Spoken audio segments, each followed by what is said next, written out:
Wave the Bastard, I totally agree with you. Now, I didn't see the video you're replying to, but the topic is familiar. Now, it's entirely possible that academia is ignoring a legitimate philosopher just because of its own, its own way of going about things. Um, but oddly enough, that's not, in my view, why Rand is avoided. She is plenty traditional enough, and the terms and issues she cares about and her approaches are familiar. And this is the problem. Her approaches are familiar, and she doesn't engage them in a logical basis. And it's quite easy to see how how this works. In her view on Native Americans. She's quite easy to just abandon all of her principles and side with her traditional side, her side, not look at it through her objective philosophy, and justify property being taken from people. So much for it being a fundamental right, that you base everything else on. She wasn't consistent or thorough. Now, I do think there's a couple senses in which she was a philosopher. First of all, I think she had a philosophy of art. She was a novelist. Her philosophy was a romantic philosophy, as she realized and stated.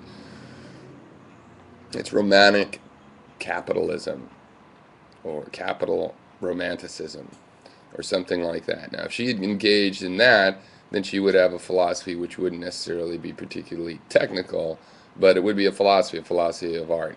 Or having been ignored by academic philosophy wouldn't really matter. There would be a role for that in art deconstruction, art literacy, and training certain people that want to write that way how to write.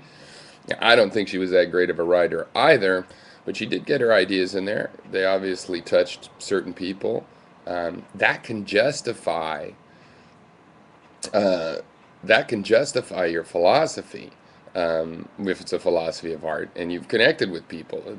All these other things. Well, but your philosophy doesn't link together. That wouldn't apply as much as it does when she had, when she tries to take on Kant. Now, I'm not a big fan of Kant, but it is funny to think of him as a skeptic and an irrational skeptic. Um, but uh, be that as it may, anyway, I'm endorsing your view and adding a little bit of my own view as to why she is certainly not uh, a philosopher. I mean, just the way she approaches her ideas. She does not engage with ideas the way a philosopher should have to. She does not reason. She talks a lot of rhetoric about reason and objectivity, but when it comes time to actually following the facts, she's allowed to pick and choose which are important to her and which she'll emphasize. And again, her position on the Native Americans and the genocide of the Native Americans is a perfect example of how she'll pick and choose what she wants to believe to fit the goal. So as you pointed out, she really focuses a lot on goals, and people don't get that it's the reasoning more than the goal that is important in philosophy. And she was simply focused on end results and judging them. It's like, oh, we killed the Indians and now we have their land. Good, okay, I'll justify it. So